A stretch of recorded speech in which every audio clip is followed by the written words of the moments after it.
Hi, this is Dr. Gregory Sadler. I'm a professor of philosophy and the president and founder of an educational consulting company called Reason.io, where we put philosophy into practice. I've studied and taught philosophy for over 20 years, and I find that many people run into difficulties reading classic philosophical texts. Sometimes it's the way things are said or how the text is structured. But the concepts themselves are not always that complicated, and that's where I come in. To help students and lifelong learners, I've been producing longer lecture videos and posting them to YouTube. Many viewers say they find them useful. What you're currently watching is part of a new series of shorter videos, each of them focused on one core concept from an important philosophical text. I hope you find it useful as well.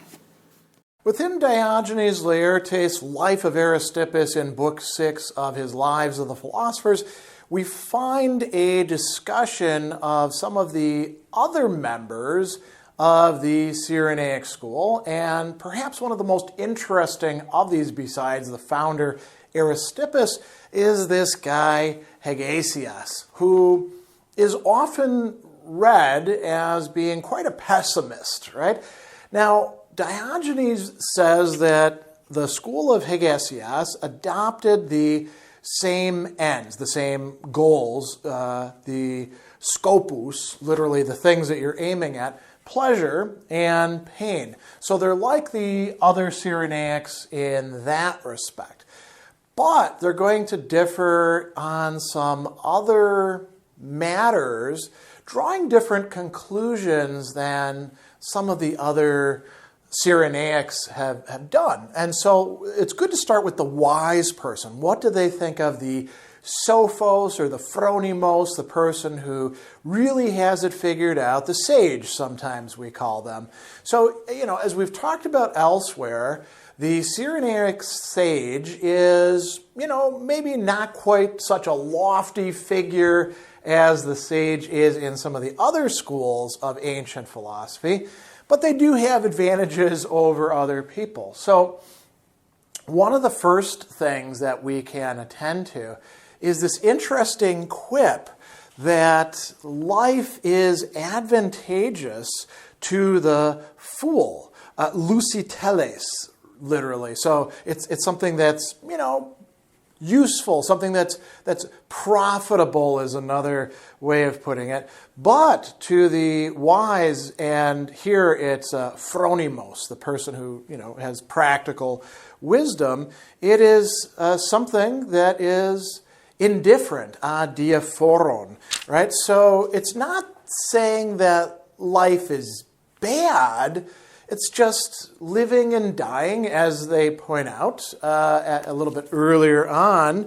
Life and death are each desirable in certain circumstances. So, if your life really sucks, then if you're a sage, then you'd be like, I'm not getting anything out of this. It's much more painful than pleasurable. Maybe I'll let it go. Whereas the fool, presumably in this, it's not that life really is profitable to the fool. The fool thinks of life that way. They are unduly attached to life. Now, another thing that we learn about the sage that's quite interesting is that they are self-interested in a rational way, right? So they will act in all things. They will engage in actions or conduct, praxe, right?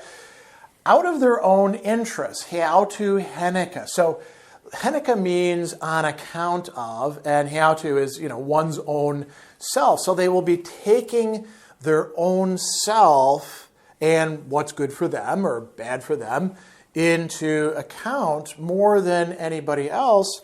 Why? Well, because there's nobody else who this person regards as equally deserving. Axion auto. Axion, axios, is a word that we actually get axiom from, something that is worth considering, right?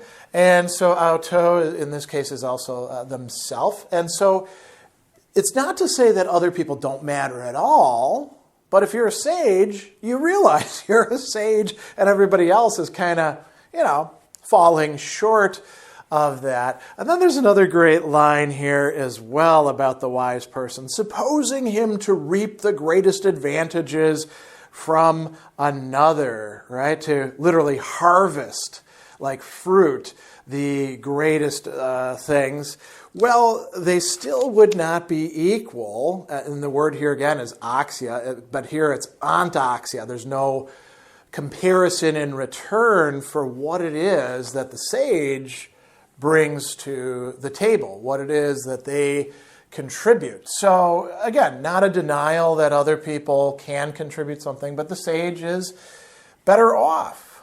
And there's another thing that we learn about the sage that I think is really interesting here. So Hegesias apparently did not consider the sage to be better off than everybody else in every single respect when it comes to the ultimate, goods and bads of life, namely pleasures and pains. What we learn here is that the sage is better off with respect to avoiding or rejecting the things that are painful, evils, right? Fuge. And they are not better off with respect to choosing the good, which is pleasure. That's quite interesting, isn't it? And this, fleeing or rejecting and pursuing or choosing, this is really a basic category for ancient moral theory, right?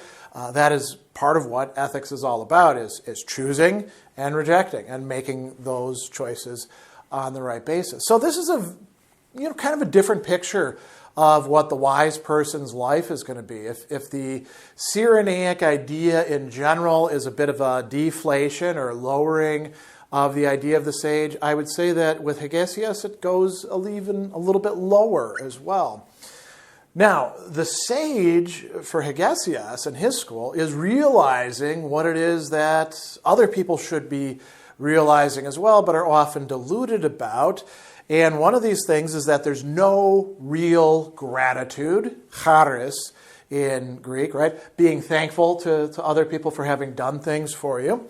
There's no real friendship, philia, right? And there's no real beneficence, euergesia, literally like doing good to other people or doing things that are good for other people. And why is that the case? Well, he tells us that the Hegesians think none of these things are actually chosen for their own sake. So this qualifies it a bit. Yeah, there's things we call friendship, there's things we call gratitude, there's things we call beneficence, there's things that look like it, but none of these are chosen because they're the good thing or the right thing to do, but because of a kind of usefulness. Dia tas chreas autas. And this chrea, it could be interpreted in a couple different ways. It's interesting because this is also a term that gets used for like sayings, but it could also be like, social expectations.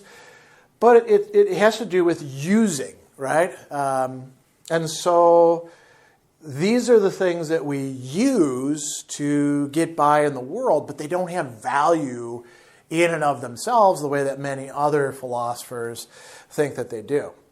Now, we get to another really distinctive doctrine of the Hegesian Cyrenaics in this notion that happiness, eudaimonia, happiness in the full extent, is actually impossible. It can't be produced or realized. Now, the other Cyrenaics before this, and Aristippus, seem to think that, there is happiness, eudaimonia, but it's not actually the goal of life. What is the goal of life? Enjoying particular pleasures that compose happiness. If you try to aim at happiness directly, you're not going to realize it. It's better to pursue the pleasures that are in front of you. Here's where Hegesias, could be viewed as rather pessimistic. So happiness is impossible. Why?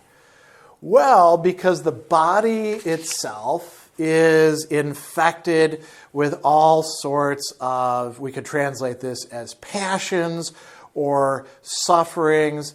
And this is kind of an interesting phrase here because what they're actually saying is that these things are woven into the body, right? It's sort of like this is the nature of human beings, So, for some of us, like myself, who deal with chronic pain at some level every day, that could be an example of this, right?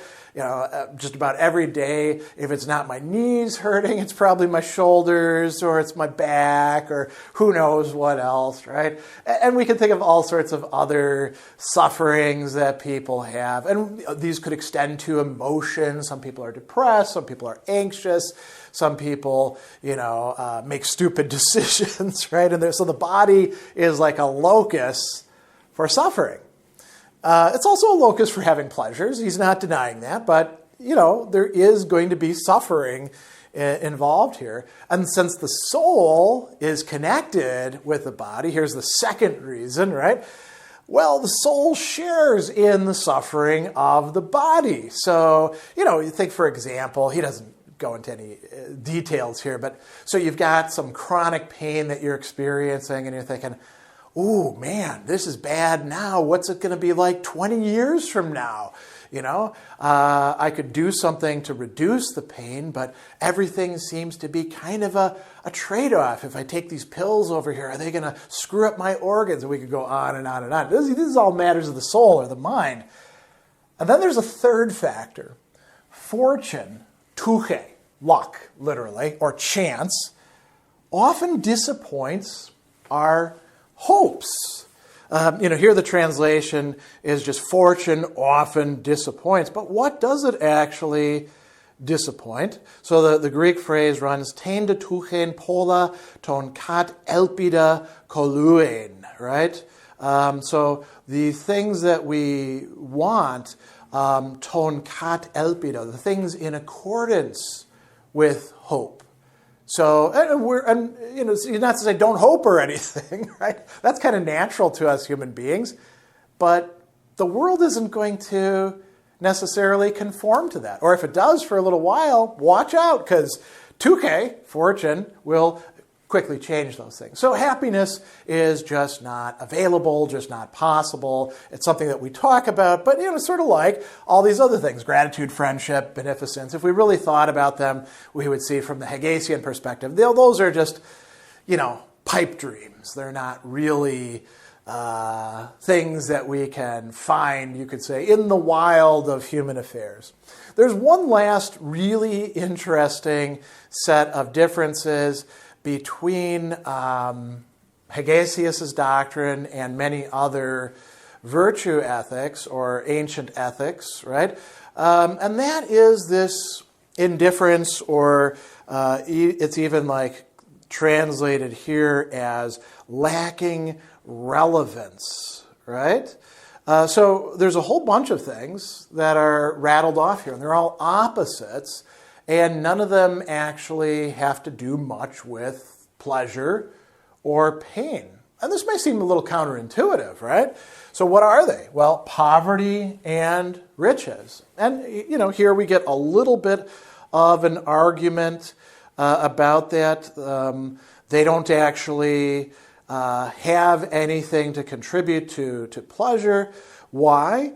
He says, well, because the rich and the poor, they don't actually differ when it comes to enjoying pleasure. And you can say, well, wait a second. Rich people can have more pleasure, can't they? They can purchase all sorts of things.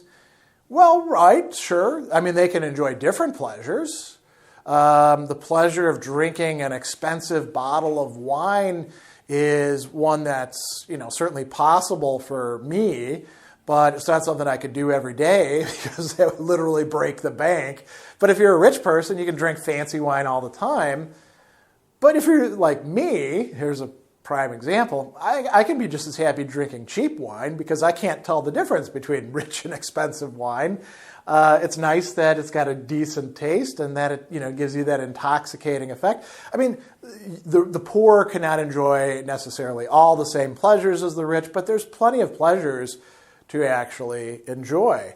And he goes on and he talks about sort of upping the game, slavery and freedom, being subject to somebody else, being a free person, doesn't really make a big difference as far as pleasure goes. Good or bad birth, the kind of family that you're in and the opportunities and the prestige that that affords, or the opprobrium that comes with that, right? Or good or bad reputation, doxa and adoxia. Translated in here as honor, but that's not quite the best translation. Reputation would probably be a better way of translating it. None of these things actually change whether we can experience pleasure or pain, according to Hegesias.